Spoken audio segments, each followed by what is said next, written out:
দশমিকের বর্গমূল হতে প্রায় সকল চাকরির পরীক্ষায় 1 মার্কের কোশ্চেন রিপিট হয়। এই ভিডিওটি প্রথম থেকে শেষ পর্যন্ত দেখলে আশা করি 1 মার্ক নিশ্চিত পাওয়া যাবে। বর্গমূল নির্ণয় করার জন্য আমাদের সাধারণত যে জিনিসটা মনে রাখতে হবে, প্রতি 2 ডিজিটের জন্য আমাদের 1 ডিজিট হবে। এখানে আমাদের রয়েছে 0.09, অর্থাৎ 0.09। আমরা জাস্ট প্রথমে শেষ সংখ্যাটার বর্গমূল নির্ণয় করবো।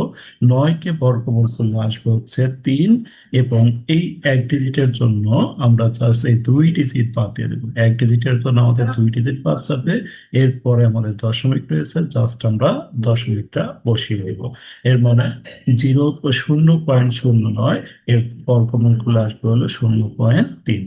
এমনভাবে এখানে রয়েছে আমাদের 0.04। প্রথমে আমরা এই 4-এর বর্গমূল নির্ণয় করব। 4-এর বর্গমূল করলে আসবে হচ্ছে 2। এরপরে এই 1 ডিজিটের জন্য আমাদের 2 ডিজিট বাদ যাবে। 2 ডিজিট বাদ দেওয়ার পরে জাস্ট আমরা এখানে একটা দশমিক বসিয়ে দিব, মানে 0.04। এটাকে বর্গমূল করলে আসবে হলো 0.2। পরের যদি আমরা পরেরটা যদি চিন্তা করি, এইখানে আমাদের রয়েছে, অর্থাৎ জোড়া জোড়া মিলালে এখানে আমাদের রয়েছে 1 জোড়া, এখানে রয়েছে 1 জোড়া। প্রতি জোড়ার জন্য একটি করে ডিজিট আসবে। তাহলে প্রথমে আমরা শেষ সংখ্যাটার বর্গমূল করে দিব। শেষে 1 রয়েছে, 1-এর বর্গমূল করলে আমাদের আসবে 1। এই 1 ডিজিটের জন্য আমাদের বাদ যাবে হচ্ছে এই 2টা ডিজিট। এরপর এই 2 ডিজিটের জন্য আমরা একটা এখানে শূন্য বসিয়ে দিব। বসানোর পরে দশমিক রয়েছে, দশমিক বসিয়ে দিব, অর্থাৎ 0.000001। এর বর্গমূল হচ্ছে 0.01।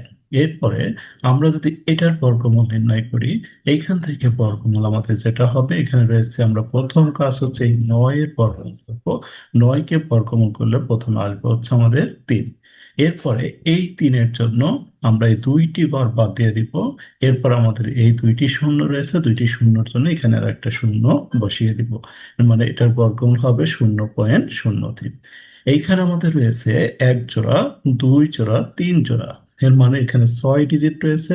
এটাকে বর্গমূল করলে আমাদের 3 ডিজিট আসবে। প্রথমে আমরা এই 9-এর বর্গমূল করে দিব। 9-এর বর্গমূল হচ্ছে 3। তাহলে এই 2 ডিজিট বাদ দিব। এরপরে উম, এই 2 ডিজিটের জন্য আমরা জাস্ট একটা শূন্য বসিয়ে দিব। এই 2 ডিজিটের জন্য আর একটা শূন্য বসিয়ে দিব। দেওয়ার পর দশমিক রয়েছে, দশমিকটা দিয়ে দিব। তারপরে এখানে এটার বর্গমূল হবে 0.003। এরপরে আমাদের যে কোশ্চেনটা রয়েছে এখানে 1 2 3 4 5 6, অর্থাৎ এখানে 6টি ডিজিট রয়েছে, আমাদের হবে হলো 3 ডিজিট। প্রথমে আমরা এই শেষের সংখ্যার বর্গমূল নির্ণয় করব। 121-এর বর্গমূল হচ্ছে 11। 121-কে যদি আমরা বর্গমূল করি, 121-এর বর্গমূল হচ্ছে 11। এখানে 2 ডিজিট রয়েছে, এই 2 ডিজিটের জন্য আমাদের এই 4 ডিজিট বাদ যাবে, অর্থাৎ একটির জন্য 2টি, 2টির জন্য 4 ডিজিট বাদ যাবে। এরপর এই জোড়ার জন্য আমরা একটা শূন্য বসিয়ে দিব, অর্থাৎ এই কোশ্চেনের উত্তর আমাদের হবে 0.011। এখানে আমাদের রয়েছে 1 2 3 4 5 6 7 8 ডিজিট। 8 ডিজিটকে আমরা যদি বর্গমূল করি আমাদের আসবে 4। প্রথম কাজ হচ্ছে আমরা শেষ সংখ্যাটার বর্গমূল নির্ণয় করবো। 64-র বর্গমূল হচ্ছে 8। 64-র বর্গমূল হচ্ছে 8। তারপরে এই 8-এর জন্য 1 জোড়া বাদ যাবে। এই দুইটা শূন্যর জন্য একটি শূন্য বসাবো আমরা। এই জোড়ার জন্য আমরা আর একটা শূন্য বসাবো, এবং এই জোড়ার জন্য আর একটি শূন্য বসাবো। তারপর আমরা দশমিক দিয়ে দিব। অর্থাৎ এই কোশ্চেনের উত্তর হবে আমাদের 0.008। 0.008। এখানে 8টি ডিজিট রয়েছে, আমাদের হবে হলো 4টি ডিজিট। এরপরে যে কোশ্চেনটা রয়েছে আমরা এখানে 625, এই 625-এর বর্গমূল করলে আমাদের আসবে হচ্ছে 25। এই 25 মানে 2টা ডিজিট, 2টা ডিজিটের জন্য আমাদের এখানে 4টে ডিজিট বাদ যাবে, অর্থাৎ এই পর্যন্ত বাদ যাবে। এই জোড়া থেকে আমরা একটা শূন্য নিব, এবং এই জোড়া থেকে আমরা একটা শূন্য নিব।